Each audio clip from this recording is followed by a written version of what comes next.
Hello, and welcome to Alienate UK. Please put all questions in caps and start with an emoji.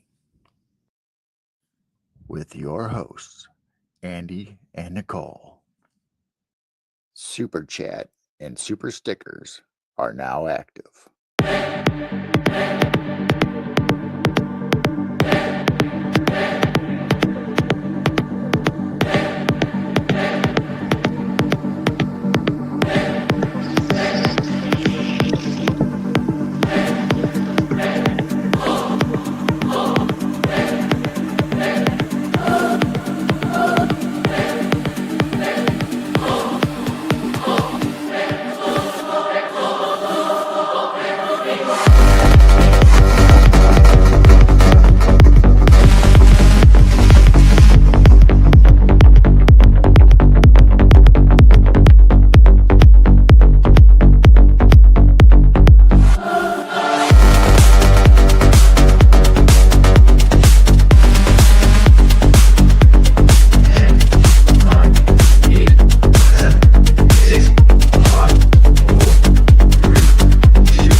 Let's go. Hello, welcome to Friday's edition of Alienate UK. We are gradually coming back to Fridays, so yeah, you're going to get us at least twice a week. Oh, yes. Only during the winter and autumn, so it's all good. So, just want to welcome our guest, Daniel Lee Barnett. Thank you for coming on and reaching out because I know you've got so much to talk about. We are only doing about 60 minutes. Nicole is travelling across counties, going to Jersey to go out on an investigation with Lisa. Hello. And so this is it's all a bit all over the place. But anyway, so welcome, Daniel. You are coming on basically to talk about your documentary, My Bigfoot Life. And I was one of the lucky people that got to see some footage of it before anybody else. There was about 20, 30 people in the room that got to see it. And it's just,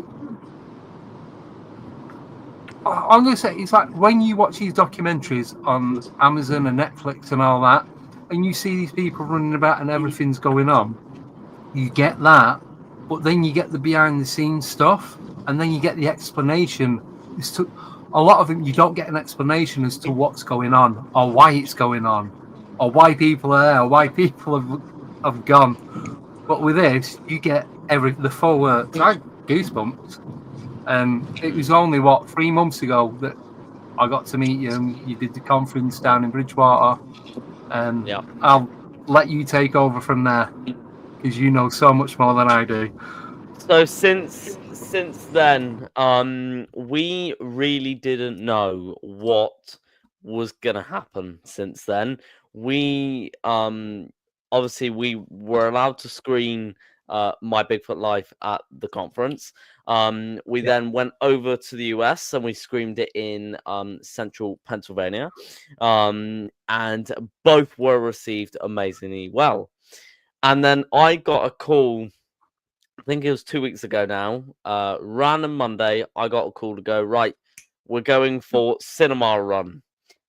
I look at Dad and Dad looks at me and we go, okay, gear up, let's go. Ryan had just left the UK. We'd done an event here in the UK, and we were literally then, the final day that he was here, we were ringing newspapers, all sorts of stuff. But that was a day that this team has been waiting for a year and a half. And no one will ever know how that feels to finally go, it's coming. It's coming out. I can finally say it's actually coming, rather than go, I don't know. And what a lot of people did believe me when I said I actually didn't know. I actually didn't know, and people kept saying, "Well, I bet you've been holding on for this for ages." I'm like, literally, I got a phone call to go, "We're going," and it was out the next day. So I was probably holding on to it for 15 hours or something. So, wow. But we are now in 19 cinemas up and down the UK in picture houses, which is incredible. Yes. And I think awesome. the main Any response plans to bring it to the US to theaters? So I know that that there is plans. I actually had a meeting on Wednesday with a fellow Bigfoot researcher, used to be on some amazing Bigfoot programs such as Expedition Bigfoot, and he had massive involvement in the doc. And we are currently sorting with him different things that we are going to be doing in the US. But so the actual cinema screenings will be this Monday, so Monday the 15th of September. Once that is complete, we then turn our eyes to look at the US to find out what we can do and look at platforms that we could put the documentary on. And there's some amazing lined up that they'll be coming out on. Obviously, they're not 100% confirmed yet, but we now have a very good idea on what we might be doing. Ooh. So who was it that told you? Who was the person? Can you say who the person was? It's like, this is going out in the cinemas and it's going out tomorrow. It's not as exciting as people think. It was the marketing manager from M&M Productions that gave me that right. call. It's not. But they've been working hard to get that, and not a lot of films get into cinemas. It's not apart from your major films, not a lot of independent documentaries, especially a documentary to go into cinemas, is incredible. So it's a massive relief for the team that is finally coming out. And say, as you said earlier, Andy, that you actually got the pleasure to see the doc, and it is a magical story. Yeah, it is. And it's like it, because it goes from everything from you being even smaller than you are now, right the way through with your autism and your family. And even I was talking to your dad at the conference. Craig is such an amazing bloke, and he's chatting away, and it's like your dad. I'd known him for years, but it's like it was proper deep conversations. It wasn't just it was this and it was that. It was like full blown conversation with everybody there, and it was just such a great atmosphere. And I think that made a massive difference to what I was expecting that it was going to be like, because I've been to different conferences up and down the country, and you kind of get a feel of what to expect when you go to them, but this was just completely different. And that is all I'm going to say. And I've told you anyway. Yeah, so there's one comment that I have to touch on. It says, "Does Nan appear in the film?" Absolutely, she does. She appears in the film. She's one of the main stars. Oh, obviously not over me, but she's one of the main stars. So, say what was magical for myself and the team, and a lot of people don't know this, but anyone that attended the conference on that Friday night, I've seen the doc just I think 200, 300 times. It's just unbelievable. But that was the first time that the cast is seeing it as well. So the cast is seeing it for the first time, but it almost felt like that we've seen it for the first time as well, because we've seen it with everyone else, and it's and the amount of pressure that was on myself, Nan, and that, because this is the first time that anyone is ever going to see this doc. And when everyone stood up and clapped, that was magical for us.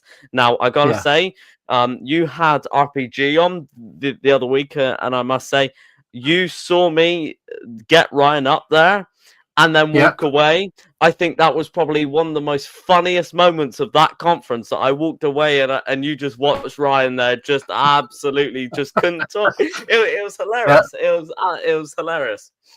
Yeah, it was good. But I just want to say, you were saying about a lot of them don't go to cinema, because you notice anyone watches streaming channels, Netflix, Paramount, Amazon and all, they tend to go on there first before anywhere else now. So for you to get this in the cinema, you either bribe somebody or you blackmail someone, or some docu's gone on to get it. But I've just One got or the other. I've just got the flyer up with all the dates and cinemas. So I'm going to Oh, put this up amazing, Andy. quickly. Here we go. Ah, I did. So there there you go. is where it's going to be. So what day? So I must say So that- this is as of Monday. Yeah, so all the so it's only shown once in one cinema on Monday because it is a relaxed screening, which I'll explain what that means in a minute, and it's a tester to see how people like it. So what cinemas can then do, I didn't realize that it's cinemas' own choice to then carry on with the film or not. So once it's into cinemas, it's then their choice. And a relaxed screening basically means so you know when you walk into a cinema and you got trailers going, you got adverts, things like that. So a relaxed screening is for people with autism, people with anxiety, things like that don't like those loud noises and that. So there's no trailers, there's no things before the film, and also it's not blasting in your ears. So it's kind of lights her up a little bit, and it's not so it's built for the people that the documentary is built for, which is something that we didn't expect for. Yeah. So it's like you watching it That's at awesome. home. That you've got you have your own comfort. Yeah. Get that. Yeah. Yeah. So now I must say a lot of people say that they've been waiting for this doc for ages, and I must say there's one thing that this team was worried about is that we've been saying about this for so long. A lot of people lost interest in it, but I gotta say the response that we've now had now this has come out is remarkable, which is amazing. So that and that's for every single person that kind of supports us in the team. So yeah, that's amazing. Cool. Yeah, because I remember watching it, and I remember you saying, "I'll mention the person's name. I'm not going to give anything away." But what Oh, boy. happened with Tony Banham while he was Well, during the filming What? when you was in that area, and he was Yeah. like, as yeah. when that particular thing went on. I don't want to say anything. That's down to you. Okay, so if you want to give it away, let me so Andy, I can actually say anything now. Okay, so because this documentary is coming out, we've actually done a podcast to say everything. So I can start with the UK, or I could go to the US and tell you what happened in the US. That's your decision. You choose. Do a bit of both. Start in the US. Yeah. Okay. So that so basically there is some magical and emotional moments in this doc where in the middle of the doc it shows some challenges with autism, but shows some the positive side of autism as well. So once we get to Seattle, Washington, we're all excited and we're ready to go. We've got some of the best Bigfooters in the world in one location. We've got James Bobo Fay, we've got Brian Kingshot, we've got the family there. Now, we don't expect anything to happen, and we've been saying this for over a year now, and we've waited to say it. That that night we became from a team to a group family. That's what we became. And so basically it's a night, it's been raining all day, it's soaking wet, we've been doing interviews, we've been doing extra stuff in case we couldn't get out in night. Obviously in Seattle it's quite different when you're up in the Olympic National Forest, you're in the hills, storms could come quite quickly. So once it clears up, we gear up, everyone's ready and everyone's pumped because we've done nothing all day. We've sat in the Olympic Project in Seattle, and we're just like, right, let's go. So we're into this forest now. A lot of people say you're waiting for a Bigfoot sighting, right? And you need to be. Thanks so much. You need to wait for. You need to be quiet. You need to kind of be stealth in that forest.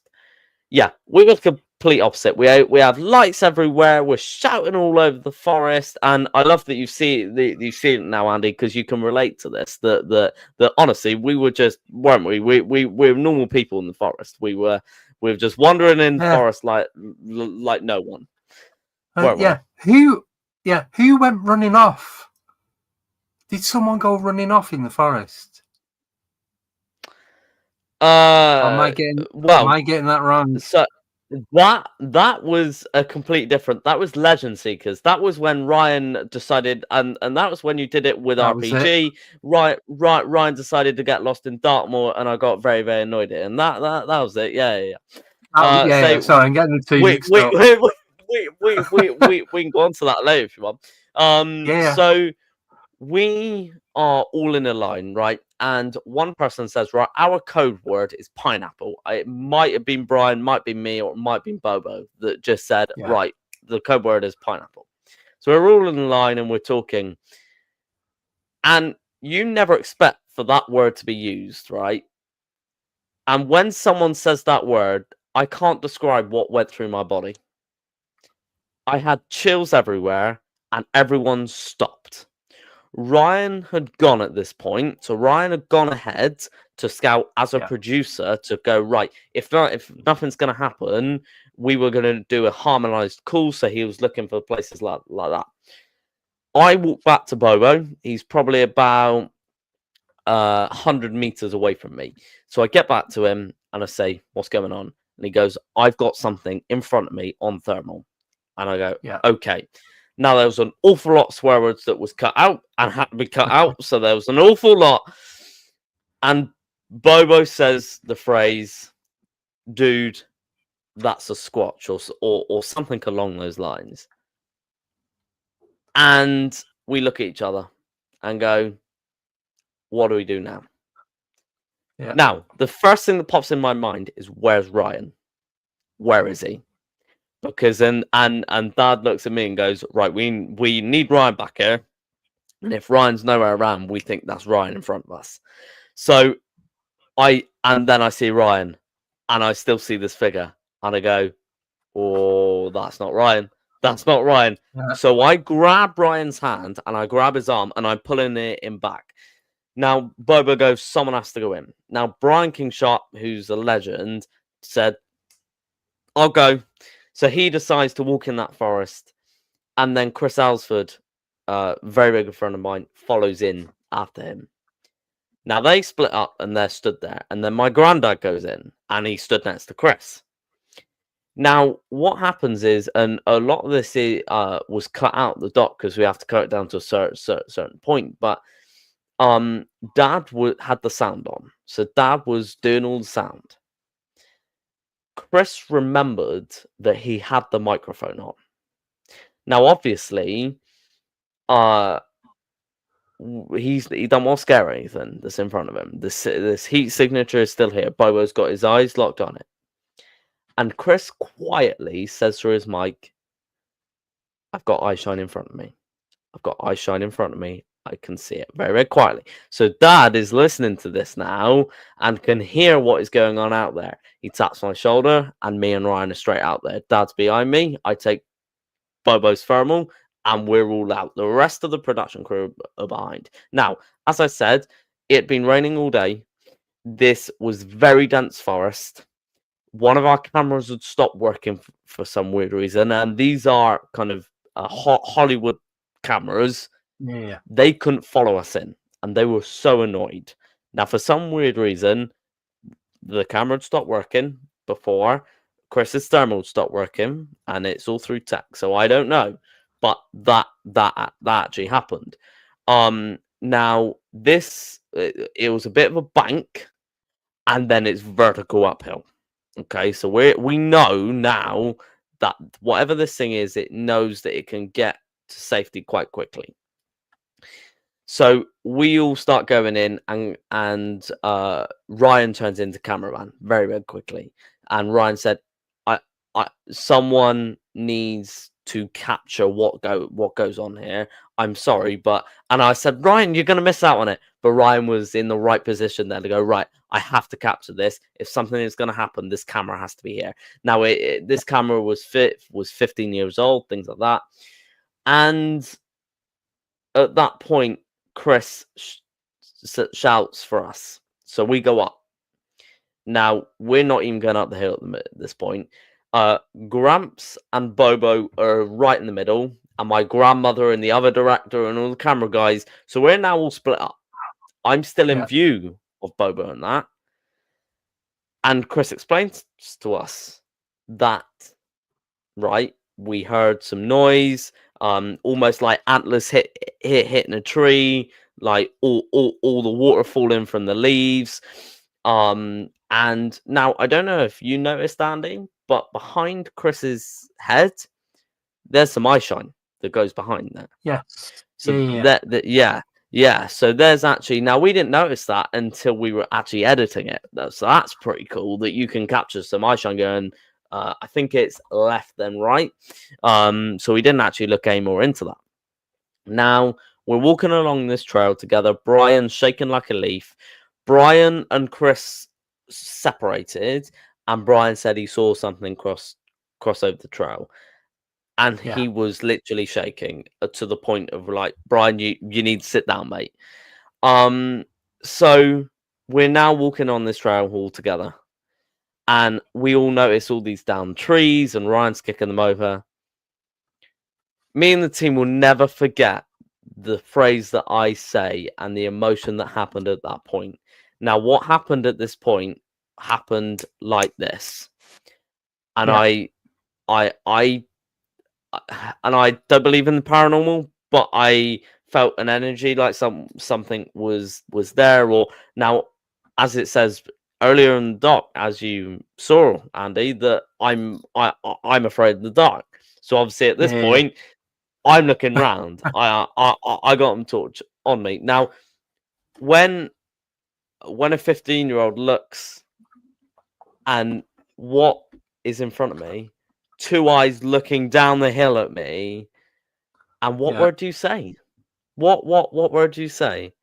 And I shouted the word "eye shine" up there, and I think that was one of the best moments of our lives at that point, when Chris and Brian realized, and we separated, and then Brian said, "Oh my God, it just crossed the effing trail." Yep. At that point, as you saw, Ryan said, "I'm beating you up there." So I'm shouting, "Go on, Ryan, go on, Ryan." And I grabbed Chris's arm. I've got Dad behind me, and my arms are tearing apart, and we're running up this hill. How one of us didn't break one of our legs going up that hill, I would never be able to tell you. Honestly, we were jumping over full-size trees. Chris was picking me up and going, and Chris is like, "We've flown all this way, gone through a lot of hassle, and if we're going to see something, we're going to get there." So we're literally running up this hill now. It is honestly, Chris says it's like an ET scene, torches everywhere, and we're running up this hill because we're going to get to the top. And when we get to the top, we did it. Yeah. Chris and Brian both saw it. Now, Chris's first words was "MF." Now, you know what that means. And as Brian said, he's glad that Chris saw it. Chris said that Brian saw it. I saw two eyes there. And I go, and Chris says, "Well, I think there's a squatch in these woods." And that's where Brian breaks down. And I gotta say, I've never seen a grown man cry like that. And I think that is where it becomes family relationship at that point. And some people might know that we now have a production company called Summit View Studios that is producing Legend Seekers. and people asked where that came from, and that is where that came from. We met at the top of that hill, and that it's like the world opened up at that point.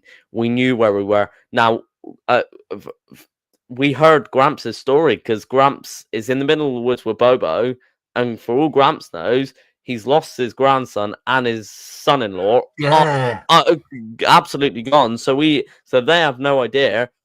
God knows what my grandmother is thinking. God knows what the other director is thinking. So we are literally, I would say we're about 1.5 miles apart at this point. So, and that's from us down to the very bottom, and Gramps and Bobo in the middle. Now, what a lot of people don't know is we weren't out of breath. Pure adrenaline, as Chris says in that film. The next day, we try and get up there. It took us 2 hours to walk up that, and we thought we were going to die getting up there. The amount of work it took to get up, let alone back down, was just... So how we did that at night, pitch black. We're talking 1 o'clock in the morning that we're running up this hill. It's just unbelievable. So that is the end of that documentary, and But it's like you said, like getting up there, it was dark, it was wet, but you've gone there for a specific reason, and you've seen something that could have been what you've gone to see. And if you'd have not gone running up looking for it, it was just eye shine. It could have been anything. Could have been another person. It could have been whatever animals are out up there. But it's not until you do something like that and then you get to see it, like you said with Brian. Is that the first time Brian's seen one full on? I was trying to, because when I've interviewed it's the first time Brian's seen one, first time Chris has seen one. Now, Chris, if I tell you a little bit about Chris, Chris is a very humble guy, and he's a wonderful person, and say you met him there, and he paid his own way to get there because he wanted to be on this journey with us, and he's been looking for that. He used to be a truck driver in the US, and he used to stop at his favorite stops. He would take the routes that would stop in different forests, and he's been looking for 40 years. And when he met me, it was at the first conference I did, and that was 2.5 years ago. And he did not know at that point that we would end up there. And I think that's magical.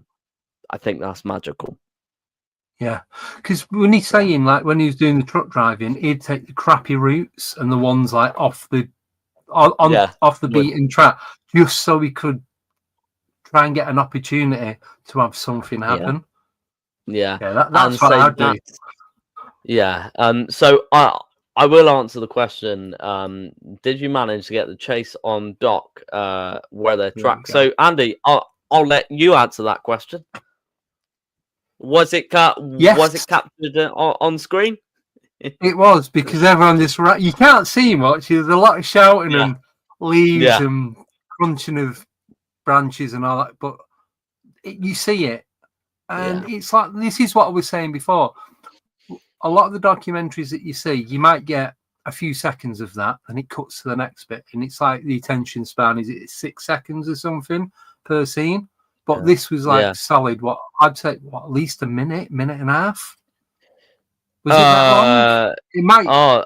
I'd say no. I'd say that bit wasn't cut.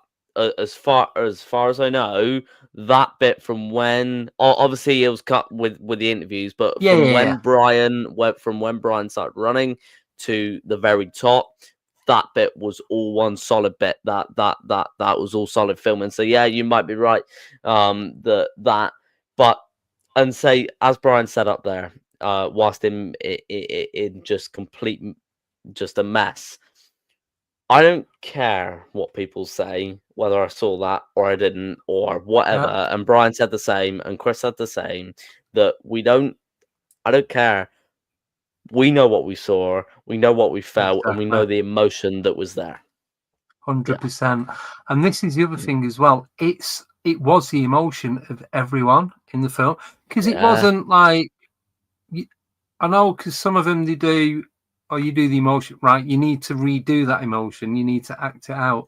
But this was all first time. What you see is what you get. That's what happened. That's how it should be. I know a lot of TV and that they do it for the entertainment purposes, shall we say? Yeah. But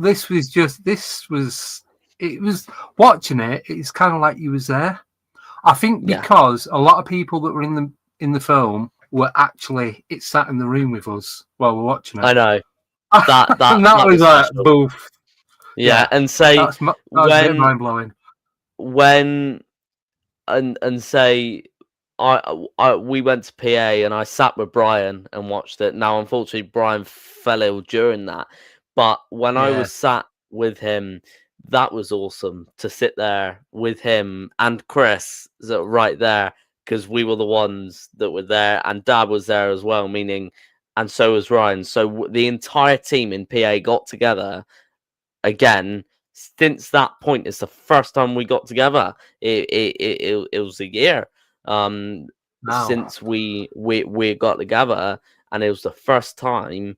And say that's what we meant. And say, I'm glad you said that, because that means we've done our job. Our job is to the first meeting I ever had with Monica, who owns M&M Productions. I said, I only want two things out of this. I want a director's credit, because I want to get the experience of that, and I like that, and nothing is to be faked ever. And if it is, they're off the team. Meaning that, and that's how it stayed. It stayed natural, and everything in that documentary is naturally done, and there isn't one bit that is over exaggerated. Let's say the interviews obviously were staged because they're interviews. But that's different. That's but the raw footage is all raw footage. That's how it's done. And say that makes a massive difference, because even though I've not seen Bigfoot, I've seen other weird stuff, but I'm not going into that because this is for you. But it's like watching it, it's like when I'm out and I'm investigating and I'm going to these random places and something happens, it's that fight or flight. But it's a great feeling, whether you're scared or not. Even if you it's that initial feeling of something's happening, and it was like that all the way through. And then with the interviews, and like you said, the interviews are because you write notes down, so you know what you're talking about, and it's not anything. But there was still emotion from Chris, from you, from your granddad, from your dad, from Brian, Tony, everyone else. Even in the interview, in Brian's interview, you see that emotion there. When he says, when Daniel said I shine, that is pure emotion. That was first cut. That was first kind of. And there's one interview in there that I dislike, because I always like to kind of show that kind of positive element, and you can imagine what interview I'm talking about, of straight after the middle bit, which I don't want to give that away, but I then explain how it's hard for me, but there's so many people that love that bit, which makes us happy. That's all we wanted to do. That's what we wanted to achieve with this doc. And when we got the message, I think it was last week, to say that the National Autistic Society, the biggest autism society in the UK, has now endorsed this documentary, which is incredible. Because that's what this message is for. But it's like, the thing is as well, like with the documentaries, they just show you the footage and do a little bit of talking, then it cuts, and then they're out somewhere else and they're doing this and doing that. With the way you guys did it, it was yeah, you cut back and you'd be talking about you was there, and you do the pre-recorded interviews and put like slotting that in as well. Yeah. But it was just, it wasn't. You can tell it wasn't staged. It was the emotion of the investigation, and the emotion of the interviews was as strong as the emotion during the investigation of everything that was going on. It could, if you're watching it, it could be. These interviews were these people were being interviewed during this investigation. That's how it come across. It was solid right the way through. And you could tell. And say, even back to the UK, it was still raw emotion. Just because we came to, it came to the UK, and then it went to the US. Now, I said this the other day on a radio interview, that a lot of people think that with films or documentaries, it's planned. It's like, right, this is scene 1, this is scene 120. There you go. Well, actually, originally, I got the call to speak at the Great Florida Bigfoot Conference the same time that I met Monica. So that was already happening. We filmed the UK, and we were going to end it with Great Florida. It wasn't until the last night that the US guys were here, we went to the pub. It was me, Monica, and Ryan down at the bar. And Ryan went, well, the next thing is the US then, innit? And he said that as a joke. And me and Monica look at each other, and this moment will never happen again, because we're never going to do it again. Yeah. Because Monica looks at me and goes, "John, go." I went, "Yeah." I said, "Yeah." Why not? Let's go. And at that point, that was it. Then the meetings were going, the contracts were out, we were getting things. So hold on, within minutes, we've just changed the entire course of the documentary from UK to US, including Great Florida. Madness. So that's where none of it was planned, apart from the UK and then Great Florida. Whether the US was an add-on, and I think that just brought the documentary round. I think. Yeah. But like I said, I think what made it more for me was everyone in the documentary, or 99% of everyone in the documentary. Obviously, Brian couldn't come over because he wasn't well. Was in the room while we're watching it. So I'm watching it on the big screen. I'm like, them people there, like, sat around there, and it was just that was just so surreal. And because of what it was about, because obviously the main thing, it was about Bigfoot, Sasquatch, and going out doing the investigating, and it's something that literally everyone in the room is passionate about. Hence why I got the Bigfoot t-shirt on. It was awesome. It was so good. And then to get to speak to every single person on a normal, not just about paranormal or supernatural, but on a like the way we were chatting, it's just a meeting everyone there. And just talk to them on a normal level. Do you know what I mean? It was that. It's like I was asked Ryan for his details to arrange for him to come on the show. He goes, "Here, give me your phone." He grabbed my phone off it. He put his phone number in. And I'm like, what the do you know what I mean? That's where, and say, and a lot of people don't think about this, but when I did, amazing, that's amazing. Say it again, go into that. People think that my book is related to the doc. It's really not. All of it happened by accident. They just decided to name this My Bigfoot Life. So I go, that's cool. So I did my first meeting with Ronnie, Renee, Ryan. We had Dr. Jeff Meldrum on there, and I was very starstruck. But I'd watched I'd watched Expedition Bigfoot for a while now with Gramps, and Ryan was the first person I saw. but I've been talking to Ryan for a while now, and I only spoke to Ronnie once. So Ronnie was the person that I was starstruck by. But I had to learn very quickly that I'm working with these guys on a professional level.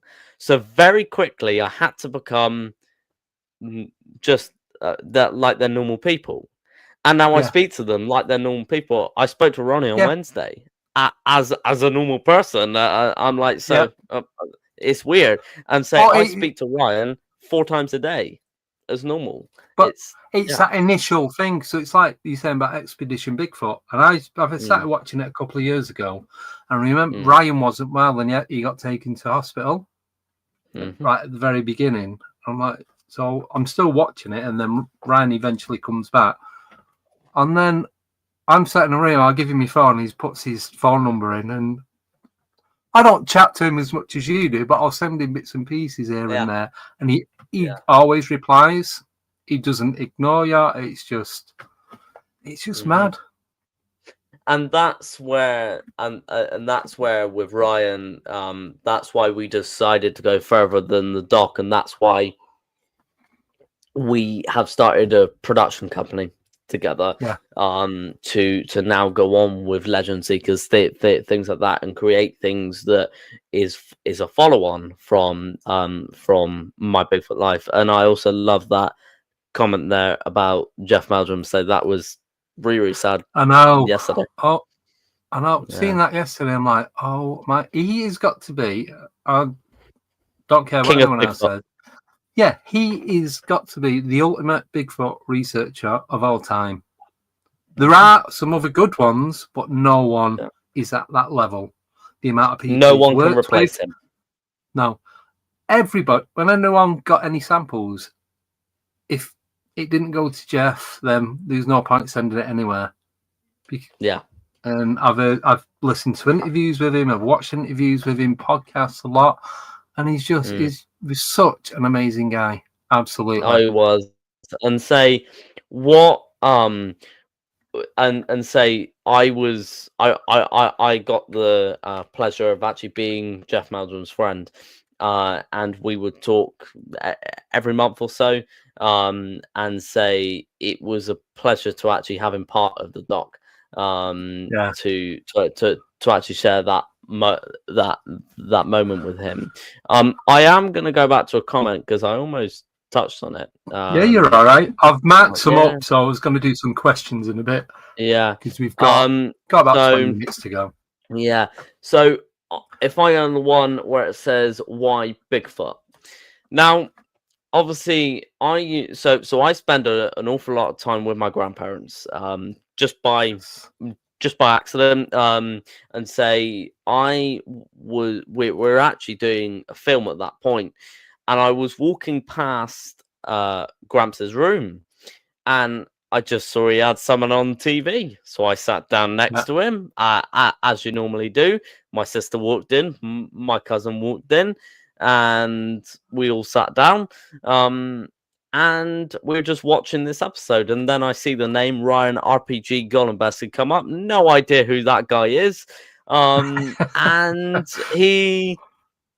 I then asked Gramps, I go, Gramps, what's this program called?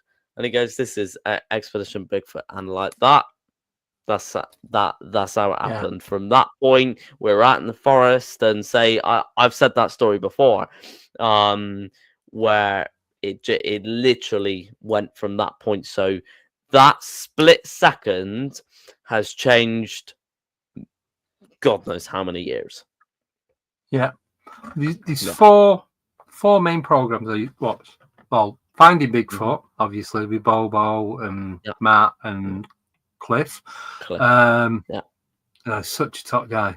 I need to go to his museum if he's still got it. Has he still got it? Yeah, he's still got it. Yeah. Getting bigger. Yeah, he's still got it. Mountain Monsters. Don't care what anyone says about that. I love that program. I'm good friends with Jeff. Oh. Yeah. Jeff. I'm good friends with That's the guy with the white beard, isn't it? Yeah. The one who had that possession thing happen to him. Yeah. Yeah. Wow. I'm good friends with Put him. a word in. Yeah. Sticker word. Don't ask, you don't get.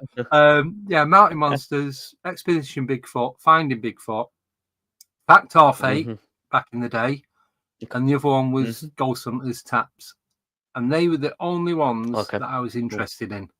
I know that's more paranormal, but they were the only ones to me that seemed legit. Yeah, I know Mountain Monsters, they never really got anything. They was always setting traps up and they was running off and here, there and everywhere. But they was out and about, they was in the forest, there was like 2-3 days drive into wherever it is they was going, and it was just amazing. And same with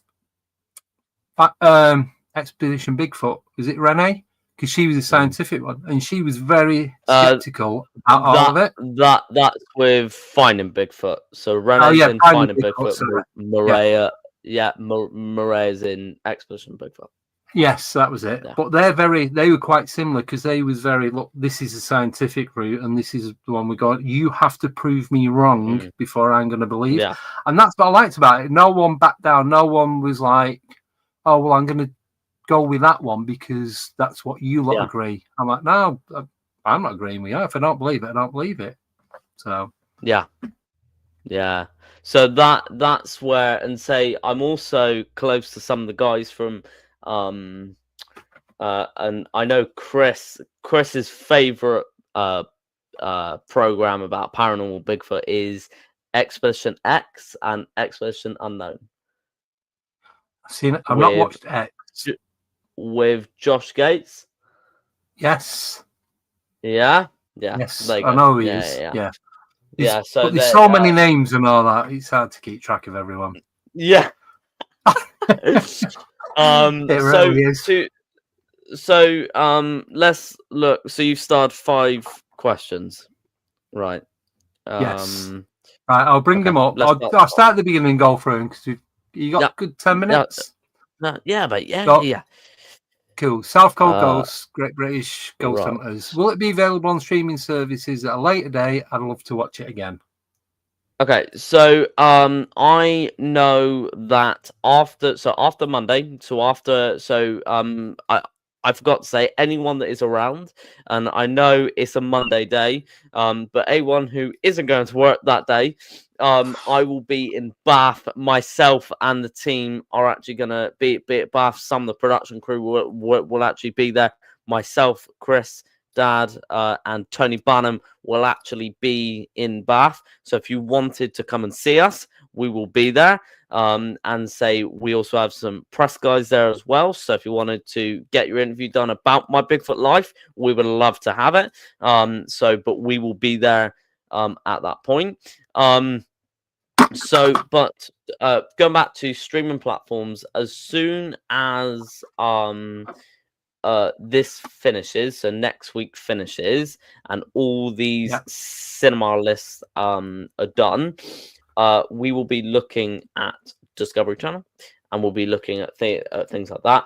None of it is confirmed yet.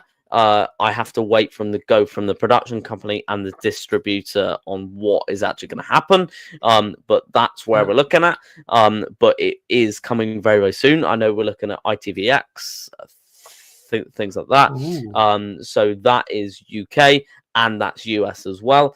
But I know that as soon as this is done, we're going to hit the ground running on trying to get it on platforms. I think the production company's aim is to get it done by the end of October. Do not put my name to that because there's no guarantee. Too late, I wrote it down. So there's no guarantee on that, but they're hoping by the end of October. It may be delayed because all things are, but they're hoping by the end of then we should be able to be on stream platforms, which is awesome. Yeah. Oh, cool. Thank you. Next question, because you did answer one of them, like why Bigfoot. So the next one from Ramsey 12 is question: what is the best documented Bigfoot encounter? A. William Rowe encounter, 1955. B. Patterson Gimlin film, 67. C. Ape Canyon incident, 1924. D. Albert Ostman abduction, 1924. E. Other. You can add your own into that one Okay. if you want.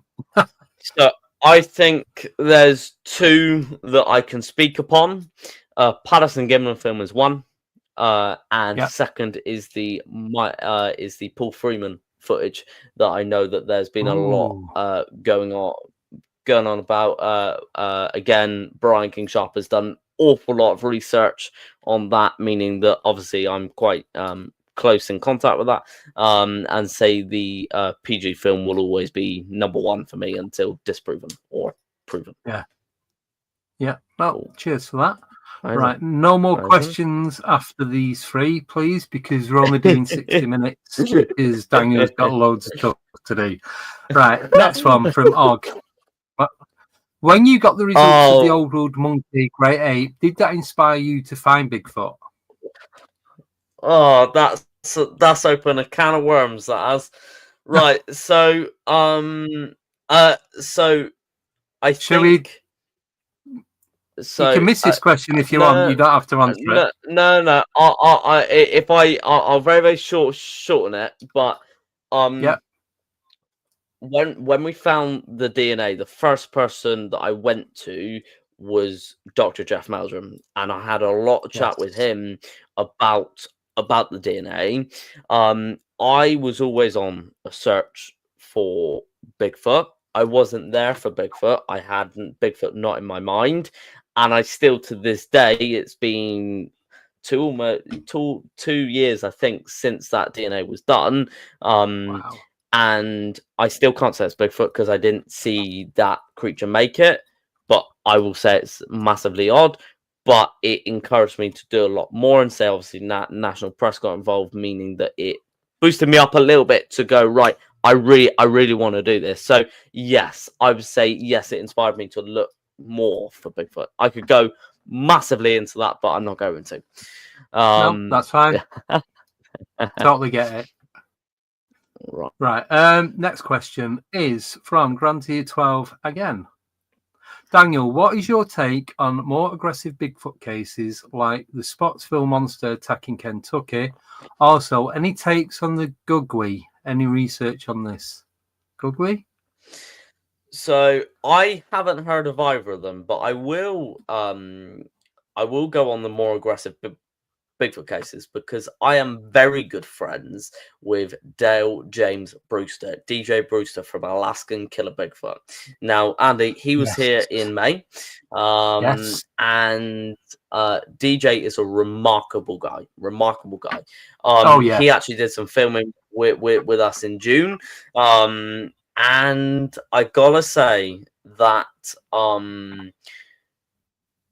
the things that he's been through, you can't lie about. DJ wasn't there for filming. He was there to cook the guys' meals. That was it. He was. Well, he was on the other week, and he's telling us. Yeah. So he was actually there, meaning that things happened to him by accident. And say when it goes back to the beginning bit of kind of Alaskan Killer Bigfoot, things like that. Thanks. He really struggled on it, and say me and Gramps used to watch it all the time, and everything in Portlock is true. That story happened. That story is a true story, whether that's Bigfoot or not. But that's what makes that interesting, meaning that yes, the aggressive cases could be Bigfoot, which is why so that's the only aggressive Bigfoot that I've gone into. Yeah. So no, cheers for that. Thank you. Right. Grandier again. The next two questions are Grandier. So, Daniel, do you have a Bigfoot call that you use? Coast to Coast AM used to have one in the late 1990s. Now, when RPG came on, I asked him to do his Bigfoot call, but I knew it lasts for about 10 minutes.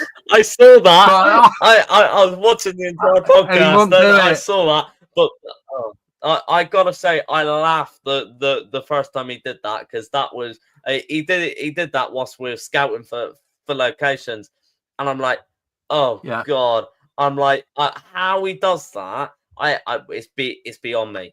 But I'm actually I'm friends with everyone in the Bigfoot world, but a good friend is Ron Moorhead, that captured the Sierra sounds, and I also work with Brian King Sharp on that a bit.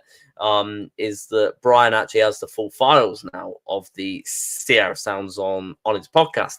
But I know that I've been talking to him about that and all the language that he thinks is in there, and what could be Bigfoot language.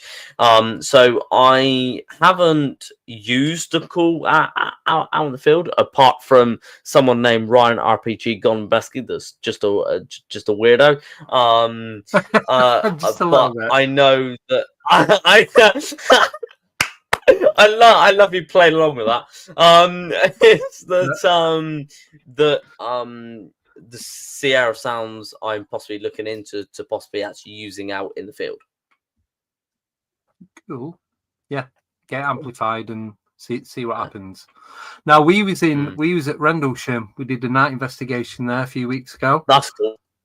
That's cool. And I did an attempt of a sound.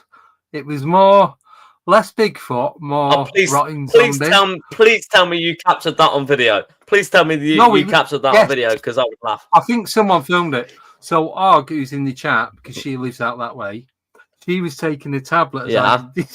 She nearly choked to death. And I thought, do you know what? No one else is doing it. I might as well do it. And it wasn't very Bigfoot. It was more laughable. So I won't be doing that sound in public ever again. It was awful.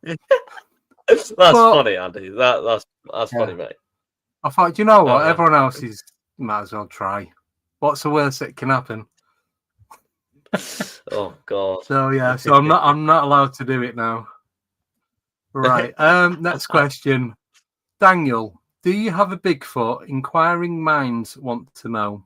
So quite a few people have put in the chat. Have you got a Bigfoot? Have you got a Bigfoot cast? Have you literally got a Bigfoot? Okay. I don't know.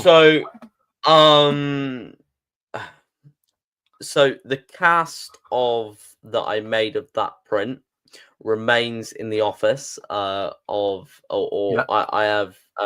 I claim I have two offices. I actually have taken over my my grandmother's spare bedroom now as my second office, and she is not best pleased about that. But I have that cast of that print there that we actually have on photos, and that unfortunately, because we showed it at an event, is snapped in between, unfortunately. You have no idea how I actually feel sick. I actually physically feel sick now you've told me that. Yeah, that's like, but we have everything on photos and that, and obviously we have the DNA evidence to back that up. So that's amazing. Yeah. Cool, thank you. Next question is from Zeno, and he wants to know, Daniel, have you any instances of alternate cryptids, or other phenomena in the areas? Cheers. Okay. I'll tell you a very, very quick story that I haven't known, but my father has. I may have told the story before. But it was actually the first time we were filming back in April 2024. Dad went to Heathrow to pick up Ronnie LeBlanc. They were in the car, and Dad was racing to get Ronnie to Stonehenge before it completely went dark. They got Stonehenge, first time Ronnie's been in the UK, and Ronnie was taking pictures, things like that. They got back in the car, and Dad has a dash cam there. And Ronnie went, well, there's only one thing that would make this moment perfect, and that's a UFO appearing. Dad's never been so frightened in his life. Because then what happens is about 5 seconds later, in the corner, is a tear-dropped ball of fire. And it's on camera. It's on camera that appears in the corner of Stonehenge. Goes, what the F is that? And and you see it. And Dad turns the wheel and has to get back on the right lane. They go behind a house and come out the other end, and it's gone. The sun is there, so you can see it, and this drop of ball of fire, so you can see both of them. And you're like, what is that? And it goes within seconds. So did it blink? Sorry, did it blink out, or did it just fade, or how did it? It apparently just went, literally just went within like that. So when they said about we just need to see UFO, how long between saying that, and then seeing it? Seconds? 5 seconds. Minute? 5 seconds. So straight away. Yeah, and Dad to this day has not travelled in a car with Mr. Ronnie LeBlanc. Because of that? Yes. Yeah. Wow. And that is now a common joke in this group that Dad and Ronnie do not get in a car together ever again. I was going to say, because it'd be abduction next, wouldn't it? Or something mad like that. You want to get that on film. Oh God! Oh bloody hell! Yeah, that's your next documentary. Craig and Ronnie get abducted. Well, I must say, Andy, it's been a pleasure to come back on, and I wanted to come back on and let you know about it all, and say everyone can go and find it at the Pitch House website, and say I hope everyone enjoys the doc, and say this is all about my journey through autism, and also it is about Fun Bigfoot as well, as you can see. And yeah, but thank you so much, Andy, for having me back on. No, you are more than welcome. Like I said, if I can squeeze somebody in that's doing so much stuff like this, then I'll make space for him.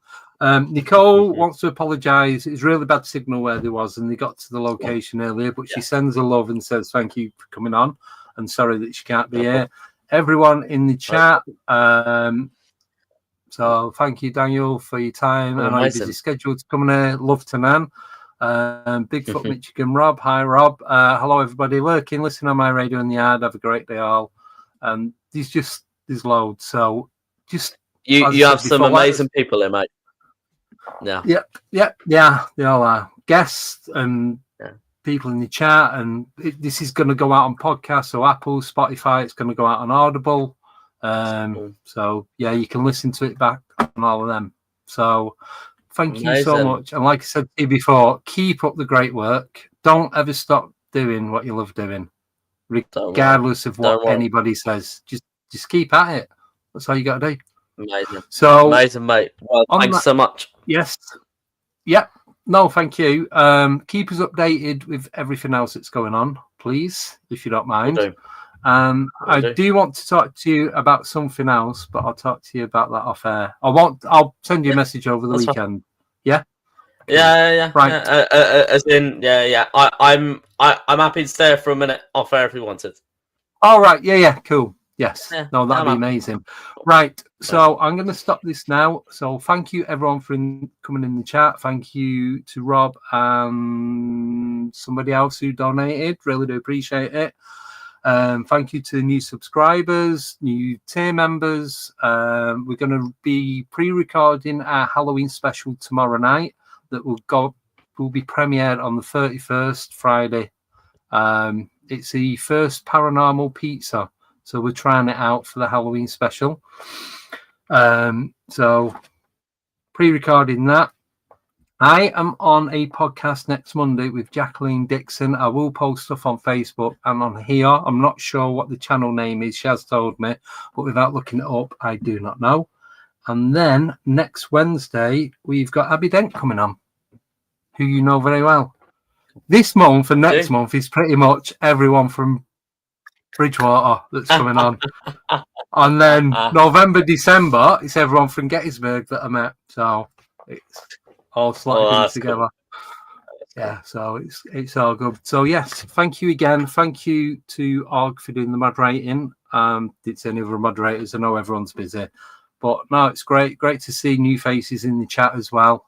So gonna go because I know you've got to go, and I do need to talk to you about this very, very quickly. Yeah, that's fine.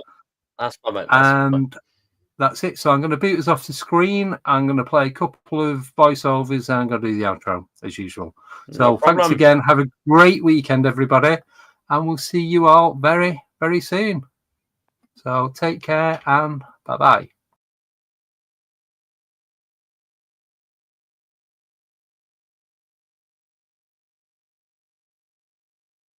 This episode will also be available as audio wherever you listen to your podcasts, Spotify, Apple Podcasts, Podbean, etc., as well as being available on Audible. If you would like to help to support the channel, you can do this by joining the YouTube membership or Patreon, which both have a number of different tiers, or you can donate via PayPal. Links are in the channel description. Thanks for watching. See you next time.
Goodbye.